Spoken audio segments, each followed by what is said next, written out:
Hello నమస్తే welcome to my channel గణితం boy Preetham. మన సెకండ్ సిరీస్లో 64th వీడియో వచ్చేసిందంటే ఇంకా ఇవి very very very very very very important problems. Okay, DCs and డిఆర్స్లో మనకి ఈ ప్రాబ్లమ్స్ని బేస్ చేసుకొని ఒక క్వశ్చన్ పక్కా అడుగుతాడు. 7 మార్క్స్ క్వశ్చన్ పక్కా ఒకటి వస్తుంది ఎగ్జామ్లో మనకి. సో నేను ఎన్ని క్వశ్చన్స్ ఉన్నాయి అన్ని క్వశ్చన్స్ చెప్తాను, మీరు చాలా జాగ్రత్తగా వినండి. ఎందుకంటే ఎవరైతే ఫస్ట్ ఇయర్స్ ఉంటారో వాళ్ళకి ఈ క్వశ్చన్ కొంచెం ఏమంటారు కష్టమవుతుంది. సో నా వీడియో మాత్రం మీరు ఫస్ట్ నుంచి క్లియర్గా చూస్తే మీకు మొత్తం అర్థమైపోతుంది. ఓకేనా? సో జాగ్రత్తగా చూడండి. సో క్వశ్చన్ ఏమిచ్చిందంటే find DCs of 2 lines which are connected by relations L-5m plus 3n is equals to 0, 7l square plus 5m square minus 3n square is equals to 0. So first మనకి క్వశ్చన్లు ఏమి ఇచ్చిండు, ఏం కనుక్కోవాలనేది మనకి క్లియర్గా అర్థం కావాలి. సో క్వశ్చన్లో మనల్ని ఏం కనుక్కోమంటుండంటే ఫైండ్ డీసీస్ ఆఫ్ 2 lines అంటే 2 lines యొక్క డీసీస్ అంటే డైరెక్షన్ కొసైన్స్ కనుక్కోమంటున్నాడు. ఓకే, తర్వాత ఏమన్నాడు which are connected by relations L-5m plus 3n is equals to 0, 7l square plus 5m square minus 3n square is equals to 0. అంటే ఆ 2 lines యొక్క DCs అనేటివి ఈ 2 రిలేషన్స్ తోటి కనెక్ట్ అయ్యి ఉన్నాయి. సో మొత్తం మీద ఏమంటుందంటే ఈ 2 రిలేషన్స్ని యూజ్ చేసుకొని మీరు మనకి కావాల్సిన 2 లైన్స్ యొక్క డైరెక్షన్ కొసైన్స్ కనుక్కోమంటుండు. సింపుల్. ఓకేనా? సో మనం ఎట్లా చేస్తామనేది చూద్దాం. మనకి ఏ రిలేషన్స్ తోటి కనెక్ట్ అయ్యి ఉన్నాయన్నాడు ఆ 2 lines యొక్క DCs L-5m plus n is equals to 0, 7l square plus 5m square minus 3n square is equals to 0. So ఇప్పుడు మనం ఈ 2 రిలేషన్స్ యూజ్ చేసుకొని 2 lines యొక్క డీసీస్ కనుక్కుందాం. ఓకేనా? చూడండి, ఫస్ట్ నేను ఏం చేస్తున్నా అంటే ఫస్ట్ రిలేషన్ ఏమి ఇచ్చిండు L-5m plus n is equals to 0 ఇచ్చిండా. నేను ఏం చేస్తున్నా అంటే ఈ 5mని ఈ n ఎక్స్ట్రీమ్లీ 3n ఇది. సో నేను ఏం చేస్తున్నా అంటే ఈ 5mని ఈ 3m అటు సైడ్ పంపిస్తున్నా. So L is equals to -5m అటు వెళ్తే +5m ప్లస్ 3n అటు వెళ్తే -3n. So L is equals to 5m minus 3n. అది వచ్చేసి నేను 1 అనుకుంటున్నా. సో ఇప్పుడు నేను ఏం చేస్తున్నా అంటే ఈ L is equals to 5m minus 3nని 2లో సబ్స్టిట్యూట్ చేస్తున్నా. 2 ఏంది 7l square plus 5m square minus 3n square is equals to 0. So ఇక్కడ నేను L వాల్యూని ఇందులో ఉన్న L వాల్యూలో సబ్స్టిట్యూట్ చేసుకుంటా. L ఎక్కడ ఉంది? ఇక్కడ. సో చూడండి 7l square plus 5m square minus 3n square is equals to 0. ఓకేనా? 7 ఇంటూ L ప్లస్లో సబ్స్టిట్యూట్ చేసుకుందాం అనుకున్నాం కదా. సో L ప్లస్లో ఏం పెట్టాలి? 5m minus 3n. So 5m minus 3n whole square plus 5m square minus 3n square is equals to 0. బాగుంది. ఇప్పుడు మీరు గమనించినట్టయితే ఈ 5m minus 3n whole square అనేది ఏ ఫార్మాట్లో ఉంది చెప్పండి? It is in the form of a minus b whole square which is nothing but a square plus b square minus 2ab. So ఇది వచ్చేసి a, ఇది వచ్చేసి b, a minus b whole square. So ఎట్లా solve చేస్తాము? 7 into a minus b whole square అంటే a square అంటే a value ఎంత ఉంది? 5m. 5m స్క్వేర్ అంటే ఏంది? 225m square plus b square, b ఎంత ఉంది? 3n. 3n square is nothing but 3n whole square is nothing but 9n square minus 2ab. So ఇక్కడ 2ab మీకు 30m ఎట్లా వచ్చింది అంటే చూడండి మైనస్ 2 ఇంటూ a వాల్యూ ఎంత? 5m, b వాల్యూ ఎంత? 3n. చూడండి 2 5s are ఎంత? 10 మైనస్ 10m ఇంటూ 3n. కరెక్టా? తర్వాత 10 ఇంటూ 3 ఎంత? 30 మైనస్ 30m ఇంటూ n ఎంత? mn. సో క్లారిటీ వచ్చిందా మీకు? మైనస్ 30m ఎట్లా వచ్చిందో? రైట్. నేను ఇది ఎందుకు మీకు ఇంత ఏమంటారు డీటెయిల్గా చెప్తున్నాను అంటే ఈ క్వశ్చన్ ఎగ్జామ్లో వస్తుంది కాబట్టి. So 7 into 25m square plus 9n square minus 30mn plus 5m square minus 3n square is equals to 0. So ఇప్పుడు నేను ఏం చేస్తున్నా ఈ 7ని దీంతో మొత్తంతో మల్టిప్లై చేస్తున్నా. 7 into 25m square is nothing but 175m square.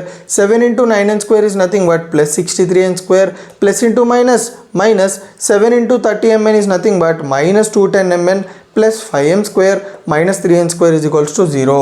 So 175m square plus 5m square 180m square 63n square minus 3n square which is nothing but 60n square minus 210mn is equals to 0.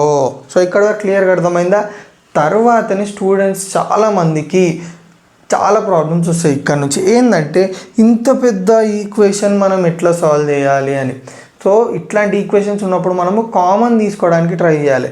Common ఎట్లా తీసుకోవాలి, 3 టేబులా 5 టేబులా అట్లా. మీరు ఇక్కడ జాగ్రత్త చూడండి, 180 60 210 ఇవన్నీ ఏ టేబుల్లో వస్తాయి? 10 టేబుల్లో వస్తాయి కదా. ఫస్ట్ 10 కామన్ తీసేద్దాం మనం. 10 కామన్ తీస్తే ఏం మిగులుతుంది?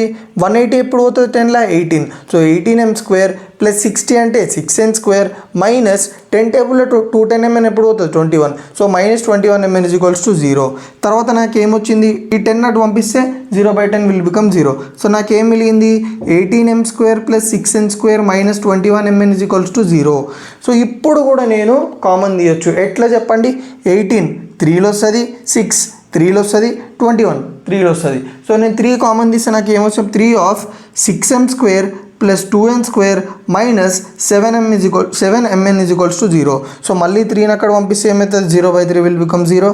6m square minus 7mn plus 2n square is equals to 0. So ఇప్పుడు దీన్ని మనం ఎట్లా సాల్వ్ చేస్తాము? Using factorisation method. So factorisation method ఏంటంటే సింపుల్గా లాస్ట్ టర్మ్ని ఫస్ట్ టర్మ్తో మల్టిప్లై చేయండి. 2n square into 6m square అంటే 2 into 6 is nothing but 12. m square into n square is nothing but m square. So 12m square n square వచ్చిందా లేదా? So ఈ 12m square n squareకి మనము factors రాసుకోవాలి. ఆ factors ఎట్లా రాసుకోవాలంటే మనం ఆ ఫ్యాక్టర్స్ని మల్టిప్లై చేసినాం అనుకోండి మనకి 12m square n square రావాలి. ఆ ఫ్యాక్టర్స్ని యాడ్ చేసినాం అనుకోండి మనకి మధ్యలో ఏముంది? -7mn రావాలి. సో అట్లాంటి ఫ్యాక్టర్స్ని చూస్ చేసుకోవాలి. సో నేను అట్లాంటి 2 ఫ్యాక్టర్స్ని చూస్ చేసుకున్నాను చూడండి. -3mn -4mn. So minus into minus ఎంత? ప్లస్ 3mn ఇంటూ 4mn అంటే 3 4s are 12. mn into mn is nothing but m square n square. So 12m square n square మనకు వచ్చిందా లేదా? మల్టిప్లై చేసి ఈ ఆన్సర్ ఓకే. మళ్ళీ రెండింటిని యాడ్ చేద్దాం. -3mn -4mn రెండింటిని యాడ్ చేస్తే మనకి ఎంత రావాలి? -7mn రావాలి. రెండింటిని యాడ్ చేస్తే వచ్చిందా లేదా? So these are the 2 factors అని అర్థం. So 6m square -3mn. So ఈ -7mnని నేను -3mn -4mn అని రాసుకుంటున్నాను. -3mn -4mn plus 2n square is equals to 0. తర్వాత నేను ఏం చేస్తున్నా? ఈ రెండిట్లో నాకు ఏం కామన్ ఉంది చెప్పండి? 3m కామన్ ఉంది. 3m కామన్ తీస్తే ఏమొస్తుంది నాకు? ఇందులో ఏమొస్తుంది? 2m -n. ఇక్కడ నేను ఏం చేస్తున్నా అంటే -2n కామన్ తీస్తున్నా. ఏమొస్తుంది నాకు? 2m -n is equals to 0. తర్వాత మీరు గమనించినట్టయితే ఈ టర్మ్లో ఏం కామన్ ఉంది? 2m -n. So 2m -n common తీస్తే ఏమొస్తుంది మనకి? 3m. ఇక్కడ ఏమొచ్చింది? -2n. So 2m -n into 3m -2n is equals to 0. So ఇప్పుడు మనం సేమ్ ఫ్యాక్టరైజేషన్ లెక్కనే.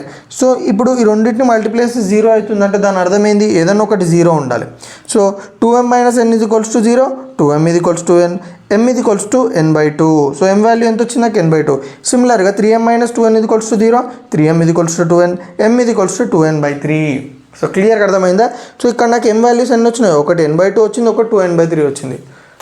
So m can have 2 values. ఇప్పుడు mకి 2 వాల్యూస్ ఉన్నాయనుకోండి, lకి 2 వాల్యూస్ ఉంటాయి, nకి కూడా 2 వాల్యూస్ ఉంటాయి. ఎట్లనో చూద్దాం. సో ఇప్పుడు నాకు m is equals to n/2 వచ్చిందా? ఈ m is equals to n/2 నేను 1లో పెట్టుకుంటున్నా. So l is equals to చూడండి 5m -3m కదా. సో ఇక్కడ రాస్తా. So l is equals to 5m అంటే m వాల్యూ ఎంత? n/2. 5 into n/2 -3n. l is equals to 5n/2 -3n. l is equals to LCM తీద్దాం. LCM ఎట్లా తీసేది చెప్పండి? 2ని 3తో మల్టిప్లై అండి. 2 3 6. So 5n -6n/2. l is equals to 5n -6n అంటే -n/2. So ఇప్పుడు నేను m n/2 అనుకున్నాను అనుకోండి, l వాల్యూ -n/2 వస్తుంది. అర్థమైందా? అయితే మీకు డౌట్ వస్తుంది, సరే l వాల్యూ వచ్చింది, m వాల్యూ వచ్చింది, మళ్ళీ n వాల్యూ ఎంత అంటే n ఉంటుంది. ఓకేనా? ఎందుకు ఒకటి చెప్తాను. Next m is equals to 2n/3. మనకి m is equals to 2n/3 వచ్చిందా? సేమ్ నేను ఏం చేసి ఇప్పుడు ఈ m వాల్యూని ఇందులో పెట్టుకుంటా. సో నాకు ఎంత వచ్చింది? పెట్టుకుంటా l is equals to n/3 వచ్చింది.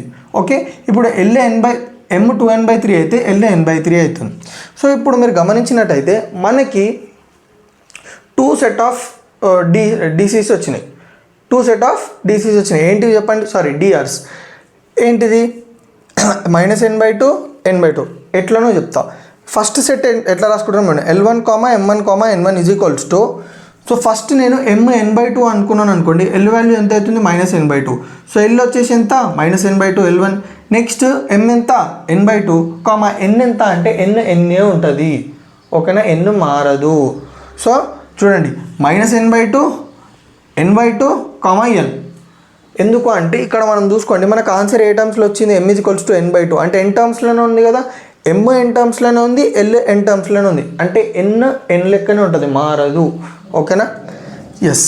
నెక్స్ట్ L2 M2 N2 ఇవి ఎట్లా రాసుకుంటాం చూడండి, మనకి m 2n/3 ఉన్నప్పుడు L వాల్యూ ఎంత వచ్చింది n/3 అంటే L2 వాల్యూ ఎంత n/3, m ఎంత 2n/3, n ఉంటుంది. సో మనకి 2 సెట్ ఆఫ్ డిఆర్స్ వచ్చినాయి. మీకు డౌట్ వస్తుంది ఇవి డిఆర్సా అని. ఎస్, ఇవి డిఆర్స్. ఇప్పుడు డిఆర్స్ నుంచి మనం ఏం కనుక్కోవాలంటే డీసీస్ కనుక్కోవాలి, ఓకేనా.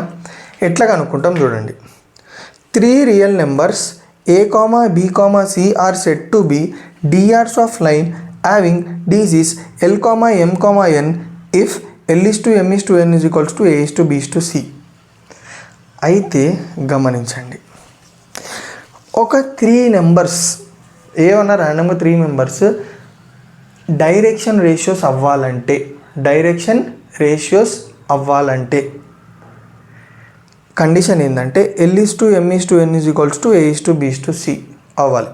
సో ఇక్కడ మనకి చూడండి L is to M is to n ఉందా, L is to M is to n ఉన్నాయా లేదా, A is to B is to C కావాలి కదా. So L is to M is to n is equals to A is to B is to C, ఈ రిలేషన్ని వాడుకొని మనము DRs కనుక్కుంటాం చూడండి. So L is to M is to n is equals to మనకేముంది first దానికి -n/2 n/2 is to n/2 is to n. Next ఈ సెట్కి L is to M is to n is equals to n/3 is to 2n/3 is to n. Cancel చేయండి, n cancel చేయండి. L is to M is to n is equals to -1/2 is to 1/2 is to 1. ఇప్పుడు ఇక్కడ కాపేసాను. Next L is to M is to n is equals to 1/3 is to 2/3 is to 1 cancel అయిపోతుంది. So ఇప్పుడు ఇక్కడ ఈ రిలేషన్ని compare చేయండి. L is to M is to n is equals to A is to B is to C అంటే ఇప్పుడు వచ్చిన values A B C కదా. సో దాన్ని ఏమని అనుకుంటారు, -1/2 B1 1/2 C1 1. సో ఇందాక ఒక చిన్న తప్పు చెప్పిన మీకు, ఇవి డీసీసే, ఈ డీసీస్లోకి ఎంచి మనం డిఆర్స్ కనుక్కుంటున్నాం, ఓకేనా. డిఆర్స్ ఇవ్వలేదు, డీసీస్ ఇచ్చింది, డీసీస్ నుంచి డిఆర్స్ కనుక్కుంటున్నాం. ఎట్లా కనుక్కున్నాము, ఈ రిలేషన్ యూజ్ చేసి. సిమిలర్గా ఇక్కడ కూడా A2 1/3 B2 2/3 C2 1. సో మనకి డిఆర్స్ వచ్చినాయి, ఓకే, లైన్కి డిఆర్స్ వచ్చినాయి. ఇప్పుడు మనం డీసీస్ ఎట్లా కనుక్కోవాలి చూడండి, if A, B, C are DRs of line, then DCs are a/√(a² + b², b/√(a² + b², c/√(a² + b². So ఇక్కడ మనకి డిఆర్స్ ఉన్నాయి, డీసీస్ కావాలంటే ఈ ఫార్ములా వాడాలి. సో డిఆర్స్ వచ్చేసి ఏంది, ఒకదానికి చూద్దాం ఫస్ట్. -1/2 1/2 1. ఓకే, ఇప్పుడు దీనికి డీసీస్ ఎట్లా కనుక్కుంటాం చూడండి, -1/2 ఇది A ఇది B ఇది C కాబట్టి √(a² + b² + c² అంటే -1/2 2 + 1/2 2 + 1². సిమిలర్గా 1/2 ఇది మొత్తం 1/√(-1/2 2 + 1/2 2 + 1².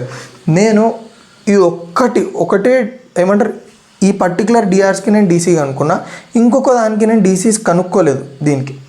ఎందుకంటే నేను ఒక్కటే మీకు క్లియర్గా ఎక్స్ప్లెయిన్ చేయాలన్న థాట్లు ఉన్నాను. ఒక్కసారి మీకు ఒక్కటి క్లియర్గా ఎక్స్ప్లెయిన్ చేస్తే ఇంకో డీసీస్ మీరు చేసుకోగలుగుతారు. సో ఇది చాలా జాగ్రత్తగా వినండి.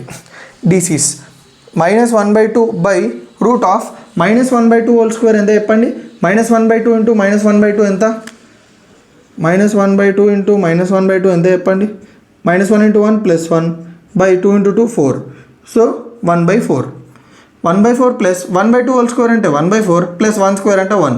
సో -1/2 √(1/4 + 1/4 + 1, 1/2 √(1/4 + 1/4 + 1, 1/√(1/4 + 1/4 + 1.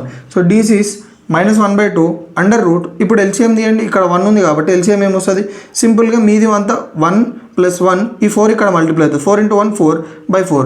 సిమిలర్గా ఇక్కడ కూడా అదే ప్రాసెస్ జరుగుతుంది. సో డీసీస్ -1/2 √(1 + 1 ఎంత 2 2 + 4 ఎంత 6. సో √6/4 1/2 √6/4 1/√6/4. సో డీసీస్ -1/2 √6/4 ఉండాలి, √6/4 ఉండాలి కానీ నేను 2 ఎందుకు వేసుకున్నా, √4 ఎంత 2. సో √6/2 1/2 √6/2 1/√6/2 1/√6/2. సో ఇప్పుడు ఏం చేస్తున్నా, నేను రెసిప్రోకల్ చేస్తున్నా. ఇక్కడ మీకు కొంచెం డౌట్ వస్తుంది, సింపుల్గా ఎక్స్ప్లెయిన్ చేసి చూడండి. -1/2 √6/2. ఏం చేయాలి ఇప్పుడు, నేను దీని మీదకి పంపిస్తే ఏమవుతుంది, రెసిప్రోకల్ అవుతుంది. అంటే -1/2 × 2/√6. సో 2 క్యాన్సిల్, ఏం మిగిలింది -1/√6. చూడండి 2 క్యాన్సిల్ అయింది, -1/√6. సిమిలర్గా ఇది కూడా అంతే, ఇది కూడా అంతే. సో మొత్తం సాల్వ్ చేస్తే -1/√6, 1/√6, 2/√6. సో క్లియర్గా అర్థమైందా మీకు? ఇంపార్టెంట్ ఎక్కడ అంటే ఇక్కడ L/M/N ఉందా, అందులో నుంచి మనం ఏదైతే డిఆర్స్ అనుకుంటామో చాలా ఇంపార్టెంట్. దాని తర్వాత ఫార్ములాని యూజ్ చేసి చేసేయడమే. సో ఇంకొకటి మీరు డిసీస్ కనుక్కొని నాకు కమెంట్ బాక్స్లో పెట్టాలి. సో క్లియర్గా అర్థమైందా? సో నా వీడియోస్ ఏమైనా మీకు కొంచెమైనా యూజ్ అయితే తెలుసు కదా ఏం చేయాలో, రైట్.